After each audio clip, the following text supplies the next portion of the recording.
used to work as a custodian at a middle school for almost 5 years, and I was usually on the overnight shift. I would clock in around 10 at night and stay until right before the sun came up when the buses started pulling in. At first, I actually liked the job. I didn't have to deal with the kids running down the hallways, teachers complaining about stuff, or anyone really. The quiet didn't bother me, and I liked being left alone to do my work. But as time went on, I started to notice how different the school felt at night compared to during the day. It wasn't just quiet, it felt dead. The building creaked and groaned like it was breathing, and when you're the only person in there, even the smallest sound will set you on edge. You'd hear a locker pop open on its own, or the pipes knocking in the walls, and your brain would make you think it was footsteps. I learned to ignore a lot of that, but one part of the school I never really got used to was the basement. The school was old, built in the 1950s, and the basement ran underneath half of it. It wasn't finished nicely like the classrooms. It was a concrete maze of storage rooms and long, narrow halls with pipes and wires hanging overhead. Some of the rooms were full of old desks. Some had boxes of outdated textbooks. Others had broken furniture stacked up. It always smelled damp and musty down there. The fluorescent lights buzzed and flickered when they even worked at all.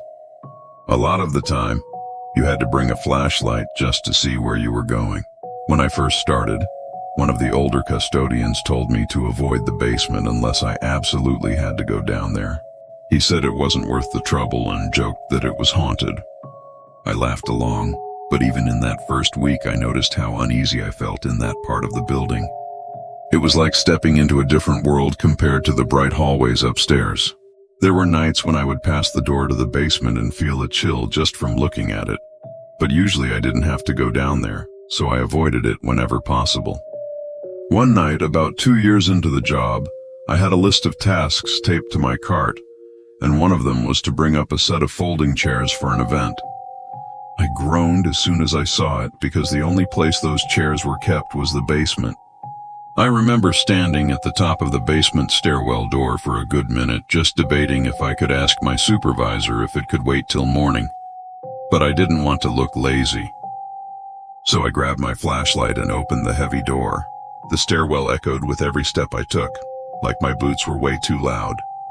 I got to the bottom and flipped the switch, but only a couple of the overhead lights came on. They left most of the hallway in darkness. I swear it smelled like wet cement down there. I turned on my flashlight and started walking. The chairs were supposed to be in the second storage room on the left. The first room was full of old desks piled all the way to the ceiling. The second door was half rusted and it squealed like nails on a chalkboard when I pulled it open. Inside, the room smelled like dust and wood polish. The folding chairs were stacked against the wall in uneven piles. I bent down and started pulling them out, trying to carry as many as I could at once so I wouldn't have to make so many trips. I had just picked up 4 when I froze. From somewhere out in the hallway, I heard a soft dragging sound like someone was slowly sliding their shoe across the floor. I held my breath, still bent over with the chairs in my arms, listening as hard as I could. The sound stopped. I straightened up and peeked my head out into the hallway, shining the flashlight both ways. The beam cut through the dark, but there was nothing there. My heart was thumping in my ears. I stood there for what felt like forever before finally telling myself it was probably just the pipes, or maybe I had shifted a chair without realizing it. I carried the first load out into the hallway and toward the stairs. As I walked, I suddenly felt a cold draft against my face. It was so out of place that it made me stop mid-step. The basement was always warm and stale, with no windows and no moving air. This felt like standing next to an open freezer. I shined my light up and down the hallway, but nothing looked different. I shook it off, set the chairs at the bottom of the stairs, and went back for more. When I walked into the storage room again, something felt off. The stack of chairs looked different somehow, like they had shifted while I was gone. I frowned at them, trying to remember exactly how they'd been leaning. I finally told myself I was just being paranoid and picked up another load. This time as I turned to leave, I heard it again, a thump followed by a scraping sound. It came from farther down the basement hallway. My flashlight beam shook in my hand as I aimed it that way. About 20 ft down, one of the classroom doors that should have been closed tight was cracked open. My stomach dropped. I knew I hadn't touched that door. The school was locked up every night, and no one was supposed to be there except me. I stood frozen in the doorway of the storage room, staring at that cracked door. Every part of me screamed to drop the chairs and run upstairs, but I just stood there. I told myself, maybe the door had come loose. Or maybe when I opened another door, the air pressure had shifted. I clung to those excuses like a lifeline. I carried the chairs quickly to the stairwell, then came back with my flashlight in one hand, empty-handed this time. The cracked door was still there, open just enough for someone to peek out. My throat went dry. I crept toward it slowly, each step echoing. When I was close, I called out, "Hello, anyone down here?" My voice cracked and it sounded small in the big empty basement. No answer. I swallowed hard, then pushed the door open fast with my free hand and shined the flashlight inside. The room was empty, just shelves of dusty science equipment, boxes stacked high, cobwebs in the corners. I stepped inside for a second, heart racing, listening for any sound. That's when I heard it again, a dragging shuffle. But this time it was behind me in the hallway. I spun around and pointed the flashlight with the beam cutting down the corridor. Nothing, just shadows and concrete, but I felt it. That heavy pressure you get when you know you're being watched. My skin prickled all over. I didn't care about the chairs anymore. I backed up slowly, keeping the flashlight aimed down the hallway, and made my way toward the stairwell. When I got to the stairs, I grabbed the chairs I'd left and carried them up 2 steps at a time. I didn't stop until I was back in the main hallway upstairs, gasping for breath. I leaned against the wall, sweating even though the school was cold. I told myself I was imagining things. Maybe it had been rats or water pipes, but I couldn't explain the cracked door. I locked the stairwell door behind me, even though I wasn't supposed to, and I didn't go back down for the rest of the night. A week later, I was mopping the hallway right above the basement stairs when I heard it again. 3 loud bangs, evenly spaced, like someone hitting the wall with their fist. The mop slipped out of my hand, water dripping onto the tiles. I froze and listened. Then I heard the basement door rattle like someone had shoved it from the other side. My blood went cold. I didn't open it. I stood there gripping the mop handle until the sound stopped. After that, I refused to go down into the basement alone. If anything needed to come up, I'd wait until another custodian was there. I never told the others what I heard because I knew they'd either laugh or tell me it was the so-called ghost. But I know what I felt and I know what I heard. To this day, when I think about those slow dragging footsteps behind me, I feel sick to my stomach. I worked as a custodian at a high school for 3 years. I was the newest guy on the team, so most of the time I got stuck with the overnight shifts. The building was huge, 4 floors and 2 gyms. And at night, when it was empty, it felt like a giant maze. The rule was to go floor by floor, room by room, turning off lights, emptying trash, and locking doors. It usually took the whole night to cover everything, and if you tried to rush, you'd miss something. One Friday night, I was working alone because one of the other custodians had called out sick. Normally, we worked in pairs, so I wasn't used to being the only one on duty. At first, the shift was normal. I started on the first floor, emptying trash cans, wiping down surfaces, and mopping the hallways. The lights in some of the old corridors flickered, which made the shadows jump around, but I told myself it was just the building settling. Around midnight, I made my way up to the 3rd floor. That floor always gave me a bad feeling because it was quieter than the others. It had a lot of older classrooms that weren't used anymore. Some permanently locked, and others were just storage rooms filled with dusty books, broken furniture, and old lab equipment. As I walked down the hallway, I passed the lockers. The metallic click of the doors and the echo of my boots against the tiles made me jump a few times. I kept reminding myself it was normal. I was halfway through mopping one of the main hallways when I noticed a door about 20 ft away was open. That struck me immediately because I had already checked all the rooms earlier in the evening and every door had been locked. My first instinct was to walk past it quickly and ignore it. But something made me stop. I set my mop against the wall and walked over slowly, trying to make as little noise as possible. The door was one of those old wooden classroom doors with a square glass window. I pushed it open slowly, shining my flashlight inside. The room looked empty. The desks were stacked along the walls and boxes were in the corners. Nothing seemed out of place at first glance, but then I noticed that one of the boxes near the back wall had been moved. It was tilted, not lined up with the others, and there were scuff marks on the floor like it had been dragged across the tiles. My stomach sank. I knew I had closed that door earlier, and I knew I hadn't moved that box. I told myself it was probably nothing, just my imagination playing tricks on me because I was tired. I pulled the door closed and went back to mopping, but my mind kept wandering to that room. I kept thinking I should check the windows. Maybe a student had snuck in somehow, but all the windows were locked from the inside, and the hallway doors were locked as well. I tried to shake the feeling of being watched and focused on the cleaning. After finishing that hallway, I went down to the stairwell to head to the second floor. As I walked past that same classroom again, my heart nearly stopped. The door was wide open. My breath caught in my throat. I knew I had shut it before. I slowly stepped closer. I peeked inside and the room looked normal, except the box was now moved to the center of the floor. My pulse was racing. I whispered, "Hello, who's in here?" My voice sounded tiny in the emptiness of the building. I waited, but there was silence. And then from the back of the room, I heard slow, deep breathing, not a gust of wind or a pipe. It was someone trying to be quiet, but making sure I could hear it. I tried to convince myself it was a student hiding, playing a prank. But how would they have gotten in? I was the only one who was supposed to be there, and all the doors were locked. I slammed the door shut and ran down the hallway to the stairwell. My heart was hammering and sweat ran down my back.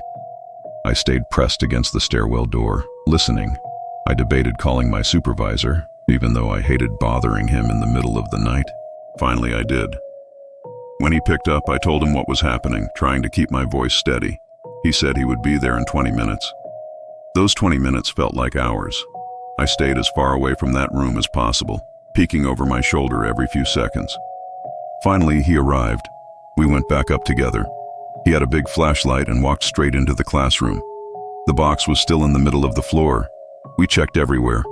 The closets, under the tables, behind the desks, there was nothing.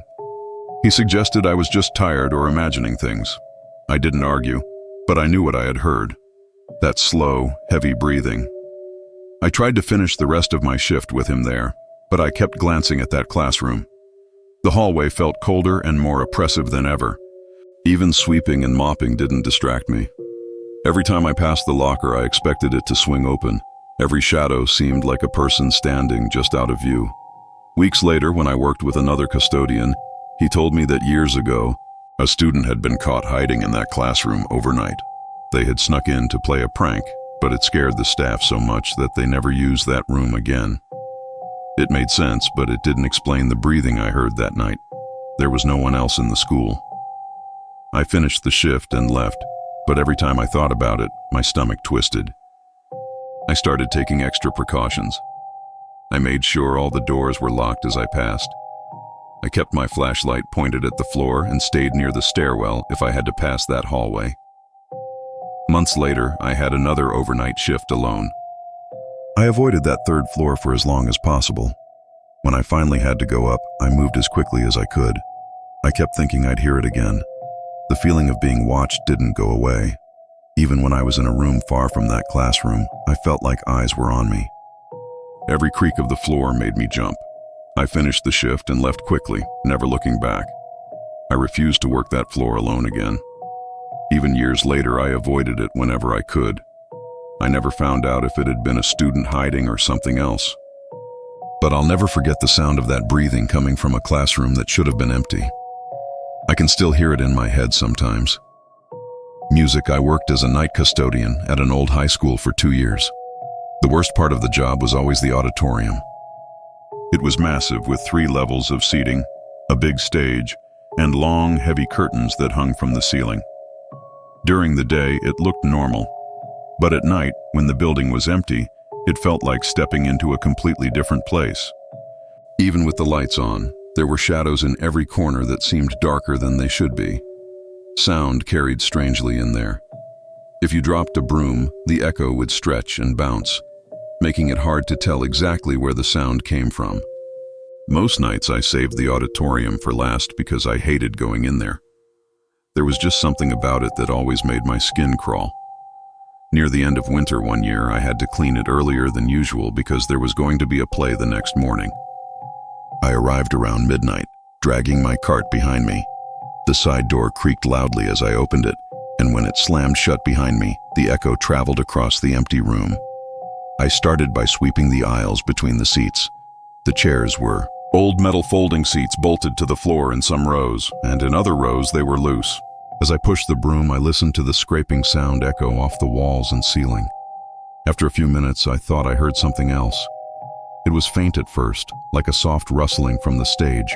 I froze, thinking maybe a prop had fallen over, but when I looked, the stage was empty. I shook my head and told myself it was nothing. I continued sweeping. A few minutes later, I heard it again. This time, it was more distinct, the sound of slow footsteps across the stage. I stopped sweeping and looked toward the stage. I could see the stacked props in the corners. Nothing moved, but the sound was real. My breathing became shallow. I slowly climbed the steps onto the stage, shining the flashlight behind the curtains. There were ropes, pulleys, old chairs, and painted scenery stacked against the walls. Everything was covered in dust, and the beam of my light made it dance like it was moving. I couldn't shake the feeling that someone or something was nearby. I backed off the stage, telling myself it was just the building settling, maybe a mouse in the rafters, but the feeling didn't go away. I continued sweeping down the aisles, trying to finish as fast as possible. My mind kept going back to the stage. The sound of those slow footsteps repeated in my head, even though I couldn't hear them anymore. I finished sweeping the lower level and started mopping. As I pushed the mop through the rows, I thought I saw a shadow move across the second tier of seats. I moved my flashlight toward the seats, but nothing was there. I tried to tell myself it was a trick of the light. I kept my back to the wall as I moved, feeling as if someone were behind me. I had nearly finished mopping the main floor when I heard it again. A whisper. I couldn't make out words, but it was low, and it was coming from the balcony seats above me. My heart was now hammering. My flashlight's beam trembling in my hands. I wanted to run, but I didn't. I had to finish the job. I told myself it was someone outside or maybe a janitor who had forgotten something, but I knew I was alone. I kept mopping slowly, my ears straining. The whispering continued, almost like it was moving closer. I tried calling out, but I was so nervous that my voice sounded weak. There was no answer, only the echo of my voice. I finished mopping the main floor and started cleaning the stage itself.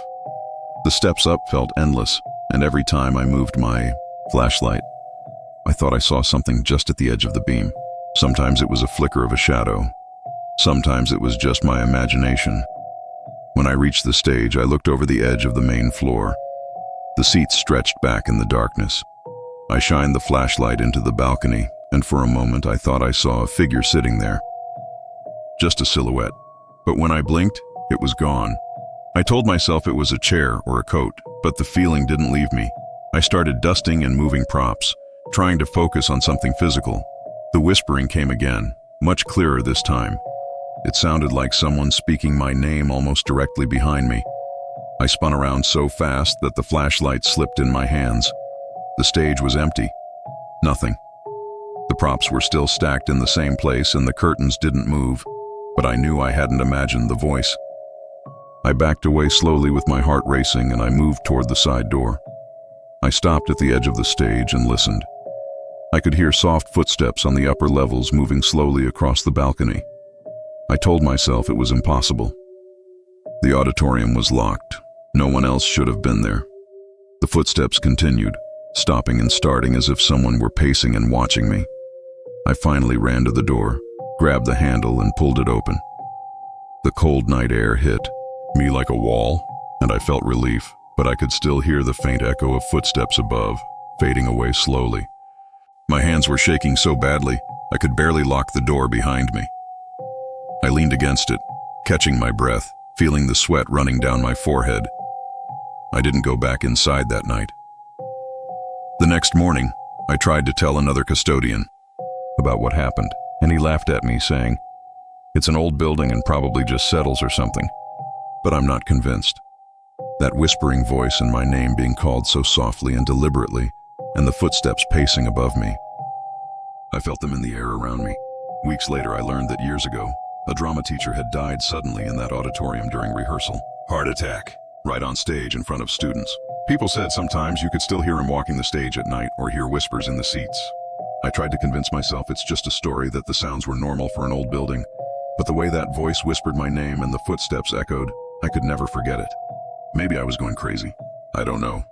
After that night, I refused to clean the auditorium. I quit that job not long after. But sometimes, even when other people were in the building, I would feel the same cold pressure in the auditorium and feel that same way about being watched.